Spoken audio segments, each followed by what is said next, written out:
지금 우리 교회에 이상한 말로 들리지 않기를 바랍니다. 영적 공격이 굉장히 심해요. 갑자기 한 번도 그런 일이 없었는데 우리 5층 쇠문의 이 번호키, 손으로 수동으로 하는 번호키가 갑자기 작동이 안 돼가지고 우리 오충근 집사님이 아침에 부셨어요. 우리 집사님 얼마나 힘이 세시고 또 잘해주셔가지고 덕분에 우리가 이게 잘 열고 들어왔고, 또 어저께 사모님이 그 설거지하다가 깡통에 캔에 피가 엄청나게, 또 지금 우리 예주는 이제 찬양인도 하던 예주 형제도 독감으로 오늘 교회도 못 오고, 또 우리 서연이도 친구 데리고 온다고 했는데 또 아프기도 하고, 여러분 가운데도 몸이 안 좋은 분들이, 우리 반주자 자매도 몸이 좀 굉장히 안 좋다고 합니다. 어저께는 갑자기 노트북이 또 안 켜지는 거예요. 어저께 아무리 비밀번호 똑같은 거 넣어도 안 켜지더니 열심히 기도를 했어요. 안수하고 그래도 안 켜져요. 그래서 포기하고 나중에 켰더니 또 비밀번호 똑같은 걸 넣었는데 또 켜지는 거예요. 이게 신기한 희한한 일이 있습니다. 이건 뭐냐, 제 목도 지금 상태가 좀 많이 안 좋은 것 같아요. 우리 박시인 집사님도 원래는 더 잘해요. 그런데 이게 우연이라고 하기에는 너무 이상해요. 무슨 말이냐면, 악한 영이 분명히 하나님을 믿는 것을 방해하고 싫어한다는 거예요. 예수 믿는 걸 싫어하고 예배드리는 걸 싫어하는 거예요. 그러나 우리가 믿음으로 선택하고 믿음으로 결단하러 나갈 때 하나님의 역사가 또 형통함과 풀려짐이 있게 되는 것입니다. 여러분이 절대로 굴하지 않기를 축복합니다. 오늘 말씀 제목이 수고하고 무거운 짐진 자들입니다. 수고하고 무거운 짐진 자들. 이 세상에 참 수고로운 일이 많습니다. 여러분 한 주간도 참 수고 많이 하셨죠? 그런데 우리 인생을 바라보게 되면은 때로는 나는 아무리 잘했지만 다른 사람 때문에 내가 수고하는 경우가 많아요. 학교에서도 팀플, 직장에서도 다 잘했지만 직원 한 명 때문에 다 늦어져서, 또 가정에서도 다 좋은데 누가 한 명이 아프거나 누가 또 사고 쳐서, 나는 열심히 최선 다해 살았는데 왜 다른 사람이 나를 도와주지 않나? 내 인생은 왜 이러나? 우리에게는 늘 수고와 괴로움과 어려움이 많이 있다는 것이죠. 우리 대한민국이 한참 잘 나가고 있었고 좋았지만은 지금 좋은 게 아닌 거예요. 여러분 주식을 누가 하고 계신지는 모르겠지만은 지금 주식시장이 6개월 연속 하락이라고 합니다. 이런 일이 거의 없대요. 대한민국 역사에 이런 일이 거의 없는데 우리가 야금야금 지금 이렇게 당하고 있고, 내년에는 경제 성장률이 2.9%, 한국은행에서 전망이. 예전에 우리가 80년대에는 경제 성장이 9%대였어요. 9% 연성장이. 근데 지금 이제 선진국, 우리나라가 선진국 막 진입한 듯 만 듯한데도 벌써 이렇게 돼 있고, 내년에는 어떤 문제가 생길지 모른다는 이런 세계적인 공포가 있습니다. 이 수고하고 무거운 짐진 자들아, 내가 잘못해서도 수고하고 무거운 일이 생기기도 하지만 내가 열심히 살고 잘했음에도 불구하고 수고하고 무거운 일들이 우리에게는 많이 생긴다는 것이죠. 자, 수고라는 것은 뭘까요? 수고. 인생은 참 힘들다는 거예요. 어렵다는 것이죠. 살기 버겁다는 거예요. 인생이 살기 힘든 자들아, 예수님께서 얘기하고 있어요. 너희 인생이 참 수고스럽지 않냐? 여러분의 인생이 왜 이렇게 수고스러울까요? 이게 지금 윤 대통령 때문일까요? 푸틴 때문일까요? 이제 시진핑 때문일까? 김정은 때문일까? 이제 트럼프가 대통령 되면은 앞으로 우리나라 관세가 더 높아져서 수출하기가 훨씬 힘들 거라고 얘기합니다. 그리고 미국이 관세 올리면은 미국은 인플레이션이 될 거래요. 그러면은 또 이제 전 세계적인 이 거품이 일어나게 되고 좀 어려운 말이면 스태그플레이션이 또 생길 수도 있다는 거예요. 이러면은 전 세계가 앞으로 내년 2025년이 그렇게 희망적이지 않다는 겁니다. 너무 희한하지 않아요? 제가 어릴 때에는 자동차 있는 집이 별로 없었고 TV 있는 집이 별로 없었어요. 그래서 제가 제 친구 집에 TV 보러 갈 때에는 발을 씻어야 돼요. 항상 발 안 씻으면 그 집에 못 들어가요. 내 친구가 검사를 했어요. 이놈이 갑질을 했어요. 근데 요즘에 TV 없는 사람이 어디 있어요? 차 없는 집 거의 없잖아요. 그런데 우리는 여전히 수고와 불행과 내가 우울함이 있다는 거예요. 이 세상은 왜 이렇게 수고와 불행과 어려움이 있는가? 이것은 인생의 숙명인 거예요. 여러분이 돈을 아무리 많이 벌어도 또 몸을 건강관리 잘해도 우리에게는 다 수고와 인생의 짐이 있는 거예요. 남들은 이것 때문에 수고롭다고 하지만 나는 저것 때문에 수고로운 것이죠. 그 하나님께서는 성경에서 너희가 왜 인생이 수고로운지 돈 때문이 아니다. 물론 돈이 없어도 수고로워요. 몸이 아파도 수고스러워요. 가정에 문제가 생겨도 수고스러워요. 그런데 그런 것들이 끊이지 않는 거예요. 하나 해결하면 또 다른 게 뻥 터지고, 해결하면 또 다른 게 터지고, 해결된 것 같은데 다시 재발하고, 이것이 바로 인생이라는 거죠. 우리에게는 근원적인 문제가 있다는 거예요. 인간에게는 근원적인 문제가 있다. 그 근원적인 문제는 어디서 왔느냐? 최초의 인간인 아담으로부터 왔다는 거예요. 아담과 하와에게부터. 아담과 하와가 선악과를 따먹은 그 뒤로부터 인간에게는 수고가 들어온 거예요. 우리 창세기 3장 17절 같이 봉독하겠습니다. 시작. 아담에게 이르시되 내가 내 아내의 말을 듣고 내가 내게 먹지 말라 한 나무의 열매를 먹었은즉 땅은 너로 말미암아 저주를 받고 너는 내 평생에 수고하여야 그 소산을 먹으리라. 너가 이 땅 살 동안에는 수고해야 된다는 거예요. 선악과로 죄가 인간에게 들어온 뒤로는 인간은 수고가 숙명이 된 것이에요. 이 수고를 떨쳐버릴 수가 없습니다.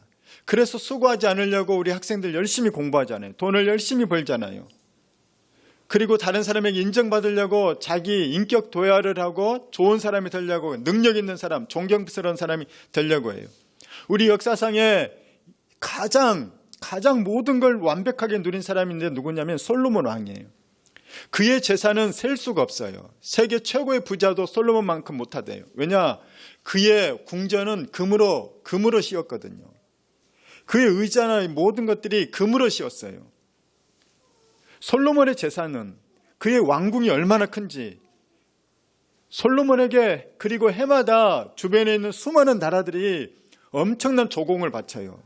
곡식을 바치고 짐승을 바치고 금은 보화를 바치고 해마다 부자가 되는 거예요. 그가 바로 솔로몬이었어요. 요즘은 대통령 별로 인기 없잖아요. 그런데 왜 자꾸 대통령 되려고 하는지 모르겠어요.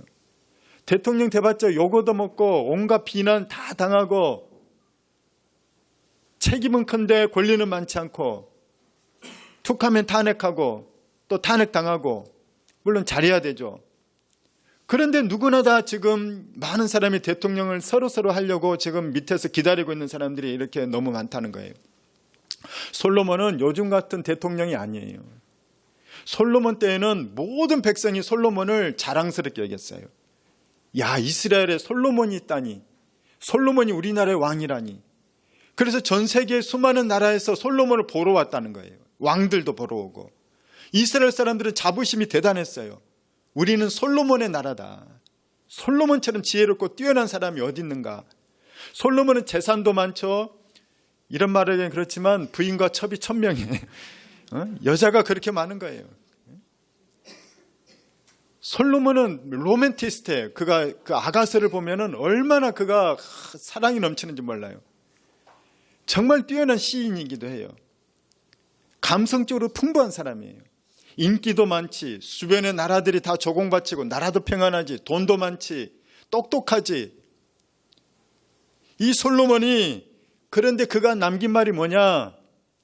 내 인생은 이랬다는 거. 그가 말년에 쓴 것이 전도서라는 성경인데, 성령의 감동으로 쓴 것이 전도서인데, 전도서에 이렇게 기록되어 있어요. 솔로몬이 이렇게 기록합니다. 자기 자신을 전도자라고 얘기를 해요.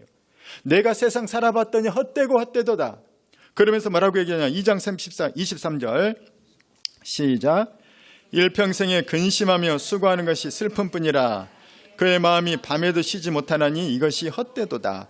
솔로몬이 남들이 볼 때는 부자고, 그 다음에 인기도 많고 똑똑하고 지혜롭고 여자도 많고 뭐 아쉬울 게 없는 사람인데, 솔로몬은 아무도 모른다는 거예요. 당신들은 날 모른다는 거예요.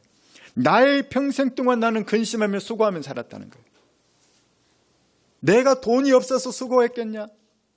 내가 인기가 없어서 수고했겠냐? 나라의 평화가 없어서 근심하고 수고했겠냐? 그거 지키려고 근심하고 수고했다는 거예요. 세상 사람들이 바라볼 때는 솔로몬처럼 돈이 많으면, 인기가 많으면 더 이상 뭘 바랄까 그랬는데, 정작 솔로몬은 뭐라고 하냐? 근심과 수고가 일생 동안 나를 따라다녔다는 거예요. 그게 바로 솔로몬의 고백입니다. 왜 그럴까요? 아담과 하와 이후에 인간에게는 수고가 들어왔기 때문인 거예요. 여러분이 수고로운 것이 정상인 거예요. 이 땅에 사는 그 어떤 인간들도 다 수고가 있는 거예요. 제가 전도를 하는데 이 아랫길에서 전도를 자주 합니다. 여름에는 이 가로수 시원한 그늘에서 전도를 많이 합니다. 제가 전도를 하다가 만난 참 인상적인 분이 있어요. 나이가 60대 중후반쯤 되시는 남자분인데 만날 때마다 술을 이만큼 드시고 아주 싱글벙글 하셔요. 인생 참 행복하게 보이셔요, 이분은. 전도를 했더니 아주 그냥 반갑게 인사하면서 악수하고 막 포옹하고 막 너무 친교가 사교성이 좋아요. 그래서 내가 이분이 자기 인생을 얘기하는 거 한 말도 하고 한 말도 하고 그러시는데 자기가 대기업 여기 막 여지간한 한국 대기업 다 다닌 거예요. 스카우트에서 연봉 올려준다니까 가고 한 10년 전에 정년퇴임을 했대요. 자기 지금 매월 500 몇십만 원을 받는데요. 그러니까 노후 준비도 잘 된 거죠. 그래서 이분에게 기도 제목이 있습니까? 그랬더니 기도 제목이 딱 하나. 기도 제목이 뭐예요? 그래. 뭐 근심 걱정거리 있냐? 그랬더니 하나 있대. 뭐냐? 그랬더니 둘째 딸이 32살인데 시집을 안 가려고 그랬는데 직업도 좋은데 그래가지고 그럼 제가 기도해 드리겠습니다. 그랬더니 저를 빤히 쳐다보더니 옆에서 보더니 잘생겼네. 그러니까 저한테 여러분 술이 이렇게 해로워요. 저한테 잘생겼네. 우리 어머니 이후로 이런 말 들은 적이 별로 없는데 잘생겼네 그러더니 우리 딸을 소개해 주겠다네. 나한테 내 나이가 가늠이 안 가는지. 그래서 내가 저 이미 있습니다. 저는 한 명 있어요. 저는 이슬람이 아니라 기독교 목사예요. 4명이면 좋을 텐데 기독교는 한 명밖에 못 가져요. 안 됩니다. 충분합니다. 한 명도 너무 힘들어요. 그래서 겨우 말렸는데 이분이 제가 나중에 보면은 늘 이렇게 하는데 이분이 사람 만날 때는 웃고 그러는데 나중에 보면 헤어질 때는 늘 쓸쓸한 표정이에요. 허무한 표정이에요. 그러면서 여러 번 제가 한 서너 번 만났어요. 서너 번 만났더니 나중에는 자기 속 얘기를 하는 거예요. 그래서 나한테 목사님이라는 호칭을 잘 안 붙여서 내가 자꾸 나한테 뭐라고 하지? 당신이라고 하나? 그래서 당신 말고 목사님이라고 하세요. 막 이렇게 하면 또 목사님 그러는데 목사님 세상을 왜 사는 거예요? 막 이제 근원적인 철학적인 질문을 나한테 막 해요. 세상을 왜 사는 거예요? 세상이 왜 이렇게 허전해요? 나한테 남은 게 하나도 없어요. 막 욕하면서 내가 회사를 위해서 막 하고 가정을 위해서 막 했는데 남은 거 하나도 없다고 막 이제 나중에는 막 한탄을 하고 욕을 하는 거예요. 이제 나한테 욕한 게 아니라 세상에 대해서. 그리고 이분이 이제 뭐 가정에 이제 부인에 대한 불만도 나한테 얘기하기도 하고 이렇게 이제 얘기하는데 이분이 왜 그렇게 매일 술에 쪄들 수밖에 없는가. 그래서 술이 안 취할 때 오전에 제가 전화를 들으면 너무나도 다소곳하고 정중하게 또 전화를 받으세요.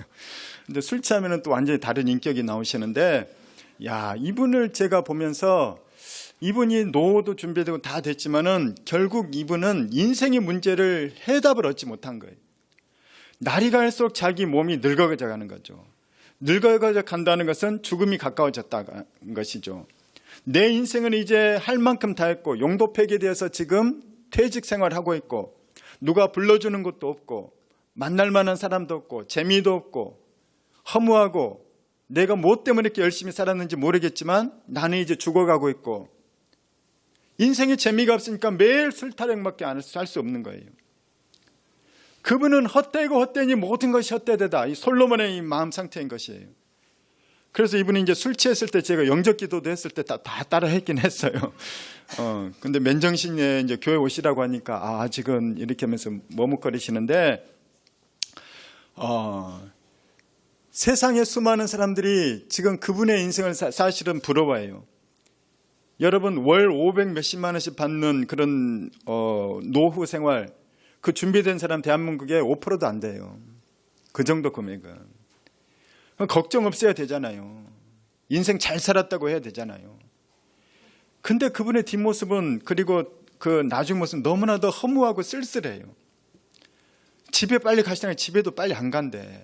집에 안 계신대. 안 있고 싶대.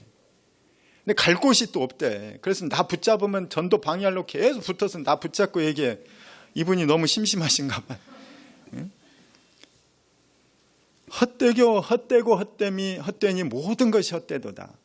우리가 지금은 열심히 살아갈 땐 앞에 목표가 있고 먹고 살아야 되고 집을 사야 되고 승진해야 되고 또 노후 준비해야 되고 그러니까 열심히 살아가지만은 결국 무엇을 위해서 살아가냐 그 얘기인 것입니다. 우리 인생에는 또한 짐이 있어요. 짐. 여러분의 인생에도 다 짐이 있을 거예요. 가장에게는 가장의 무거운 짐이 있어요. 이 가정을 경제적인 것뿐만 아니라 이 가정을 어떻게 이끌어갈 건가. 부모는 부모로서의 짐이 있어요. 자식들 쳐다볼 때마다 너무 사랑스럽지만 짐인 거예요. 어떻게 잘 키울까? 어디 아프지 않을까? 다치지 않을까? 학교에서 무슨 일 생기지 않을까? 청년들이 되면 또 없습니까? 자녀가 청년이 되면 또 취업을 해야 되는 거예요. 본인도 짐이에요. 취업짐. 부모들도 자녀 보면서 취업의 짐이 있어요. 그러면 직장인들은 없습니까? 그 업무가 얼마나 한국인 강도가 셉니까? 자영업자들은 자영업을 한다고 해도 5년 이내에 폐업률이 55%래요.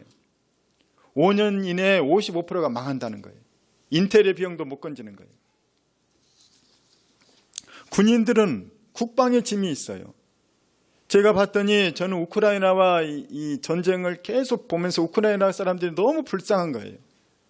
어떻게 전쟁을 지금 3년 동안 하고 있는데 순식간에 미사일 날아오고 자녀와 아버지들이 전쟁터에 가서 죽고 있고 여자들도 군대 가서 여자들이 너무너무 힘들대요. 화장실 갈 수도 없고 여자들이 대부분 이 질병에 걸렸다는 거예요. 여자 군인들이. 그런데 정말 고통스러운 것이 뭐냐면 참호래, 참호. 여러분 참호 아시죠? 서로 구덩이를 파놓고 적이 못 들어오도록 저지하는 거예요. 오면은 쏴고. 그런데 참호가 얼마나 이 짧게 보면 그렇지만 몇 달, 몇 년을 거기 살기도 하거든요. 땅속에 굴을 파고. 제일 힘든 게 뭐냐? 하수도 시설이 없대요. 거기는 하수도를 할 수가 없는 거죠. 거기다가 고개만 내면 총알이 날아올 수 있으니까 너무 위험한 거고. 그래서 옛날에는 2차 대전 이럴 때 참호에는 이 한쪽에다가 대변을 누는 그런 이 곳을 만들었대요. 우리 한국에도 옛날에 땅 파고 이렇게 푸세식 화장실이 있었잖아요. 거기 있었는데 그래서 땅 참호 한쪽에 이 배설물을 이 대소변을 누는 곳이 있는데 문제는 뭐냐? 냄새도 냄새지만 비가 오게 되면 이게 넘쳐 흐른대요. 그럼 어떻게 되냐? 발이 군화가 다 젖는다는 거예요. 그러면은 발에 심각한 염증이 생기고 썩어 들어가서 발을 잘라야 된대요. 그게 바로 참호전이라는 거예요. 참호는 편하죠. 밖에 나서 전투해봐요. 총알이 날아오고 죽거나 부상을 당하게 되는 거예요. 팔다리가 떨어져 나는 거죠. 이게 전쟁이에요. 그래서 우리 한국의 어르신들도 전쟁만은 안 된다는 거예요. 전쟁만은. 그걸 겪어봤기 때문에. 제가 우크라이나 전 보니까 우리나라도 전쟁만은 안 되는 거예요. 그래서 군인들이 더 열심히 훈련해야 되고 대한민국 군비를 계속 증강하고 있는 것입니다. 전쟁을 막으려고. 인생은 다 무거운 짐이 있는 거예요. 수고하고 무거운 짐이 있는 거예요. 그런 군인들처럼 힘든 현장이 어디 있어요? 그런데 군인이 아님에도 불구하고 가만히 있어도 짐이에요. 여러분 그렇지 않아요? 아무 일 안 하고 있어도 그냥 무거워요. 스트레스가 오고 우울이 있어요.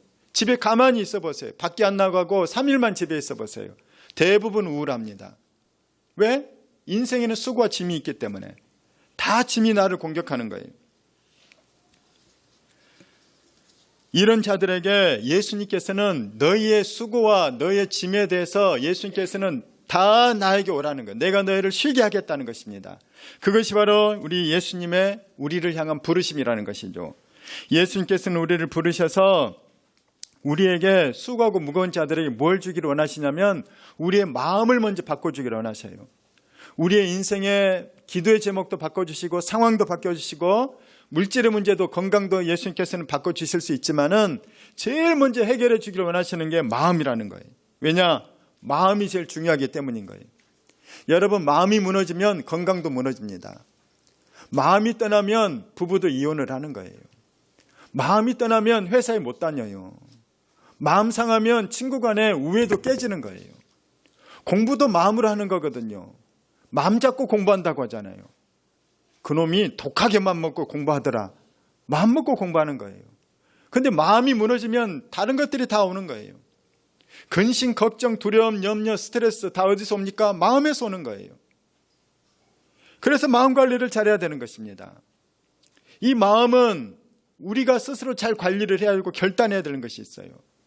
그런데 이게 잘 안 되는 경우가 너무나 많죠. 누가 그러고 싶어요. 누가 우울하고 싶어요. 누가 스트레스 받고 싶어요. 그게 안 되잖아요. 그러니까 우리 주님께서는 나한테 오라는 거예요. 나한테. 수고하고 무거운 짐진 자들아, 그 어려운 마음, 힘든 마음 나한테 오라는 거예요. 주님께서 너희 마음에 쉼을 주시겠다는 것이죠. 마음이 그만큼 첫 번째로 중요하기 때문에 마음의 영역은 우리를 살리는 영역으로 옮겨가는 것이죠. 제가 요즘에 강의를 통해서 많이 이 미래 세대가 어떻게 바뀔지 계속 공부하고 있어요. 왜냐하면 대한민국의 미래, 우리 가정의 미래, 다음 세대들이 어떻게 살아가야 될지를 알아야 되기 때문에. 그래서 제가 지난주에는 제가 AI에 대해서 그리고 양자 컴퓨터에 대해서 제가 공부하고 있다고 얘기를 했습니다. 그런데 그러다 보니까 일론 머스크를 절대 뺄 수가 없는 거예요. 여러분, 세계에서 제일 큰 부자가 누구죠? 일론 머스크하고 지금 견줄 사람이 없어요. 일론 머스크의 그 테슬라, 스페이스 X 그리고 여러 사업체들 보면은 정말 획기적이고 알고 봤더니 이것이 굉장히 유기체적으로 연결이 되어 있더라고요. 일론 머스크는 엄청난 천재로 알고 있죠. 그런데 알고 보면 괴짜예요. 학교 다닐 때 학폭당하던 너드남이다. 너드. 약간 찐따였다는 거예요. 그런데 그가 세계 최고의 부자가 됐어요. 참 생각도 괴짜고 일론 머스크에 대해서 알면 알수록 그에 관한 자서전 누가 집필해서 나왔다는데 한번 읽고 싶어요. 너무 재미있는 에피소드가 많아요. 그 중에 하나가 뭐냐, 일론 머스크가 대학을 졸업하고 이제 박사학위, 스탠퍼드에 박사학위를 합격해놓고 안 가버리고 사업을 시작한 거예요. 사업을 시작할 때 그가 너무나도 돈이 없고 가난하니까 사무실에서 먹고 잤대요. 벤치에서 먹고 자고. 샤워는 어디서 했냐? 근처에 있는 헬스클럽 가가지고 그냥 빌려가지고 거기서 샤워만 하고 왔다는 거예요. 일주일에 몇 시간 일했느냐? 잠자는 시간 빼고는 다 일을 했대요. 최소 100시간을 일했다는 거예요. 감이 안 오시죠? 한국인 노동자들은 40시간 근무합니다. 일주일에. 40시간. 이제 물론 실제로는 더 하죠. 그런데 일론 머스크는 일주일에 100시간, 잠자는 시간 빼고는 거의 하루에 16시간씩 일을 한 거예요. 일벌레래요. 어릴 때는 독서벌레, 나중에 일벌레. 얼마나 일을 열심히 했는지 그가 몇 년 만에 G2라는 이 벤처 어떤 프로그램을 만들어서 이걸 수백억에 판 거예요. 250억 정도. 할렐루야. 여러분, 250억 생기면 뭐 하고 싶어요? 여러분이 사업해서 250억이 내가 250 돈을 벌었다. 그럼 250억 갖고 여러분 뭐 하고 싶습니까? 한국인들은 대부분 집 사고 차 사고 건물 사서 월세 받고 또 어디 비트코인 사고 이제 투자를 그런 쪽으로 해놓고 나는 이제 놀러 다니겠다. 나는 이제 해외여행 갈 거야. 왜? 수준이 250억 있으니까. 근데 일론 머스크도 그랬대요. 야, 이제 돈 벌 만큼 벌었다. 그래서 어떻게 하냐? 일주일에 100시간 잠자는 시간 빼고 일만 하던 사람이 일중독 일벌레니까 나도 이제 남들처럼 해외여행 좀 가야겠다. 그래서 미국에서 인도네시아까지 달리고 유명하죠. 인도네시아까지 여행을 왔대요. 그리고 휴양을 간 거예요. 막 비싼 돈 내고. 그런데 끔찍한 일. 말라리아에 걸린 거예요. 얼마나 심각하게 걸렸는지 병원에 입원해서 몇 달 동안 치료를 받았대요. 제 아는 목사님도 나 말라리아 대충 걸린 줄 알았더니 죽었다 살아났어요. 열이 40도에서 안 떨어지는 거예요. 이게 심각하고 무서운 병이더라고요. 1년에 76만 명이 죽는데요. 말라리아 때문에. 굉장히 무서운 병인데 일론 머스크가 이게 몇 달이나 고생하다 보니까 일론 머스크가 각성을 했다는 거예요. 여기서. 휴식은 위험한 거야. 휴가는 위험한 거야. 휴식과 휴가는 위험한 거니까 나는 일만 해야겠다. 그래서 더 열심히 일을 해가지고 테슬라, 스페이스X 이런 걸 만들어서 지금 전 세계적인 이런 부자가 됐다는 겁니다. 여러분, 휴식은 위험합니다. 잘못 휴식 가면 죽을 수가 있어요. 살려고 휴식 갔는데, 살려고 휴가 갔는데 나는 죽을 뻔했다는 거예요. 그래서 일론 머스크는 그것 때문에 더 열심히 일을 했다는 거죠. 뭐냐? 사람이 마음먹기 다르다는 거예요. 일론 머스크는 일하는 게 휴식이에요. 어떤 사람은 쉬어도 일하는 사람이 있어요. 쉬어도 쉴 줄 모르는 사람이 있고, 어떤 사람은 일을 해야 하는데 일할 줄 모르는 사람이 있어요. 일하는 건지 노는 건지. 우리 예수님께서는 너희가 진짜로 쉬려고 마음의 평안을 얻고 싶으면 예수님께서 나에게 와서 나에게 배우라는 거예요. 예수님이 진정한 쉼을 주겠다는 거죠. 평안을 주겠다는 거죠. 우리 29절 말씀입니다. 시작. 나는 마음이 온유하고 겸손하니 나의 멍에를 메고 내게 배우라. 그리하면 너희 마음이 쉼을 얻으리니. 예수님 뭐라고 하시냐면 예수님한테 와서 나한테 배우라는 거예요. 성경은 예수님 말씀입니다. 예수님은 너희에게 왜 평안이 없는지, 아담과 하와의 죄 문제, 아담과 하와의 선악과의 문제가 해결되지 않으면 너희에게는 평안이 없다는 거예요. 죄의 문제, 사망의 문제, 우리에겐 영혼이 있는데 우리 영혼이 지옥 가는 것을 다 알고 있는 거예요. 나는 알고 있는 거예요. 머리로는 모르는데 영혼은 알고 있는 거예요. 그래서 불안한 것입니다. 그렇죠? 미래가 왜 불안합니까? 아무 일도 안 일어났는데. 현재 잘 먹고 잘 사는데 왜 미래가 불안합니까? 마음이 불안한 거예요. 무의식이 불안한 거죠. 예수님께서는 너희에게 왜 쉼이 없는가? 나한테 오지 않았기 때문이라는 거예요. 심지어 교회 다닌 사람도 똑같아요. 교회를 아무리 다녀도 예수님께 배우지 않으면 쉼이 없어요. 교회를 아무리 다녀도 예수님 앞에 기도하지 않으면 쉼이 없다는 거예요. 그가 예수님 앞에 무릎을 꿇고 기도를 통해 성령을 받고 은혜를 받고 말씀을 받으면 그때서야 그에게 쉼이 오는 거예요. 제가 재작년에 정말로 힘들었을 때 하나님께서 쉼을 주신 통로는 어디냐? 교회 와서 기도할 때였어요. 집이나 다른 데 가면 숨을 못 쉴 것 같아 힘들는데 교회 오면 쉼을 얻는 거예요. 숨을 쉬겠는 거예요. 왜? 예수님을 만나면 숨통이 열리는 것입니다. 쉴 수 있는 것입니다. 제가 청년 때 가장 도전받은 집사님 한 분 계세요. 이분 남자 집사님인데 60대 초반쯤 되신 분. 이분은 자영업을 하시는 분이에요. 자기 가게도 내고 집도 사고 경제적으로 이렇게 어지간히 큰 부자는 아니지만 넉넉한 지경. 이분은 제가 교회에서 처음 만났는데 굉장히 활달한 분인 거예요. 삐쩍 마르신 분인데 어떻게 그렇게 에너지가 많은지 몰라요. 우리 교회는 옛날에 다녔던 교회는 예배가 4부 예배가 됐어요. 1부 예배가 아침 7시예요. 이분이 아침 7시부터 예배 나와요.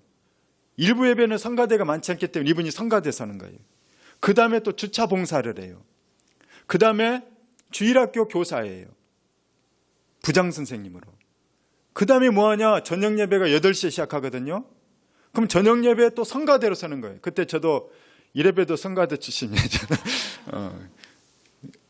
저녁 예배 저는 베이스인데 그분이 테너로. 이분이 아침 7시부터 저녁 12시간, 14시간씩 교회에 있는 거예요. 이제 오후에는 집에 잠깐 갔다 오시고. 그런데 60대 넘은 그분이 항상 팔팔하세요. 늘 미소예요. 야, 난 어떻게 저렇게 에너지가 넘치는 분은 처음 봤다 싶었거든요. 나는 이분이 원래 믿음이 좋은 줄 알았어요. 근데 그때 청년부에 우리 그 각전 청년부 지체들이 쓴 자매가 있었어요. 그 자매의 아버지예요. 두 자매의 아버지. 나중에 그 자매들에게 얘기를 들었더니 자기 아버지 원래 저런 분이 아니었대요. 자기 아버지가 전에 교회는 다니다가 말다 하는 분이었는데 엄청나게 술꾼이었다는 거예요. 술꾼. 근데 술을 먹으면 그냥 술꾼이 아니라 집에 오면 엄마를 그냥 폭력을 행하고 상을 뒤엎어버리고 아빠가 오기만 하면 집안이 이 살얼음판이었다는 거예요. 상상이 안 갔어요. 저는 그분 웃는 모습만 봤기 때문에. 근데 아빠가 교회를 다님에도 불구하고 우리 아빠는 왜 저러냐, 이게 늘 근심이었고 그 다음에 의문이었다는 거예요. 왜 교회 다니는데 사람이 저렇지? 어느 날은 아빠가 또 와가지고 하루 종일 술 취해 계시니까 또 와가지고 엄마를 막 또 괴롭히더라는 거예요. 술 드시면서. 그리고 아빠가 그 또 나갔대요. 그래서 엄마랑 두 딸이랑 셋이서 그 아빠가 항상 냉장고에 술이 가득한데 그 중에 맥주캔 하나를 꺼내서 셋이 딱 잡고, 하나님, 우리 아빠가 이 술을 마지막으로 절대로 술을 못 먹게 해주세요. 다시 술 먹으면 토하게 해주세요. 술이 거부반이 들게 해주세요. 막 간절히 울면서 기도했다는 거예요. 너무 지긋지긋하니까. 그래서 딱 넣어놨다는 거예요. 그리고 이제 긴장을 하죠. 아빠가 오기를. 아빠가 오자마자 음료수처럼 당연히 술을 꺼내는데 해필 그 많은 술 중에 기도했던 그 맥주캔을 딱 꺼내들더라는 거예요. 그리고 드시더니 드시고 나서 술이 세신 분임에도 불구하고 벌렁 떨어져 버리다는 거예요. 뒤로. 그리고 나서 술을 깨고 나서 또 술을 찾는데, 잠이 깨고 나서 술을 찾는데 다른 술을 찾더니 환 보고 마시더니 못 드시고 막 그 화장실 가서 이거 뱉어버리다는 거예요. 그 다음에 이분이 술을 끄는 거예요. 그리고 나서 자초지정의 얘기를 들은 거죠. 아빠가 충격을 받은 거예요. 아니, 하나님이 살아계시는구나. 성경이 진짜구나. 아니, 하나님이 살아계시고 성경이 진짜인데 나는 여태 가짜로 살았구나. 나는 가짜 기독교인이었구나. 그러면서 이분이 거듭나가지고, 진짜로 성령으로 거듭나가지고 이분이 기도 생활 시작하고 이분이 교회 생활을 다시 시작하면서 교회가 제일 기쁘다는 거예요. 그 다음부터는 교회에서 봉사하는 게 쉼인 거예요. 교회에서 헌신하고 섬기는 게 쉼이 된다는 거예요. 여러분 어떻습니까? 일주일 동안 수고했으니까 교회에서 봉사함으로 쉼을 더 얻길 축원합니다. 여러분, 예수님 만나는 것이 쉼이고 다른 성도들 섬기는 것이 쉼이 됐다는 거예요. 저는 그분의 나이를 알아요. 그분의 나이가 그렇게 활발할 나이가 아니거든요. 그분 저처럼 말랐어요. 체력이 날르는 분이 아니에요. 그런데 그분이 주일 하루 종일 봉사하고 나서 더 주중에도 자주 뵙는데 그분은 늘 표정이 밝아요. 예수님을 만나면 진정한 쉼이 있는 것입니다. 할렐루야. 우리에게는 진정한 쉼이 예수님 안에서 영원한 쉼이 있는 것이죠. 오늘 예수님께서는 누구든지 수고하고 무거운 짐진 자들은 누구든지 나에게 오라 이 말씀하시는데, 예수님께서 진짜 하고 싶은 말씀이 있어요. 그게 뭐냐? 여기서 쉼은 이 세상에서의 마음의 쉼이기도 하지만 진짜 쉼은 뭐냐? 영원한 안식이에요. 우리 어르신들 돌아가면 안식에 드셨습니다라고 얘기하죠. 그게 진짜예요. 천국에 갈 때 진짜 안식인 거예요. 이 세상에서는 육신도 쉼을 얻지 못하고 마음도 쉼을 얻지 못해요. 왜? 세상은 전쟁, 기근, 질병, 분쟁, 미움, 갈등, 이것이 세상이거든요. 그래서 세상에는 진짜 쉼이 없는 거예요. 예수님한테 오면은 이제 많은 해소가 일어나고 회복이 일어나긴 하지만 그래도 또 세상 가고 가정에 가고 학교에 가면은 또 문제가 생기는 거거든요. 영원한 진짜 안식은 어디 있느냐? 하나님의 나라예요. 이 세상이 아니라 천국이 바로 영원한 안식처라는 것입니다. 천국이야말로 우리의 영원한 쉼터요 놀이터라는 거예요. 저는 여러분이 모두 천국에 갈 수 있기를 예수 이름으로 축원합니다. 어떻게 가는가? 예수님 우리에게 선포하셨어요. 내가 곧 길이요 진리요 생명이니 나로 말미암지 않고는 아버지께로 올 자가 없느니라. 영접하는 자고 그 이름을 믿는 자들에게는 하나님의 자녀가 되는 권세를 주셨으니, 예수님을 영접하는 자, 예수님 믿는 자들에게는 천국의 문이 열리는 거예요. 예수님을 통해서 천국에 들어가는 것, 예수님 밖에는 천국에 루트가 없는 것입니다. 저는 여러분이 모두 예수를 믿기 축원합니다. 예수님을 믿을 때 이 땅에서와 영원히 우리에게는 안식이 임하기 때문인 것입니다.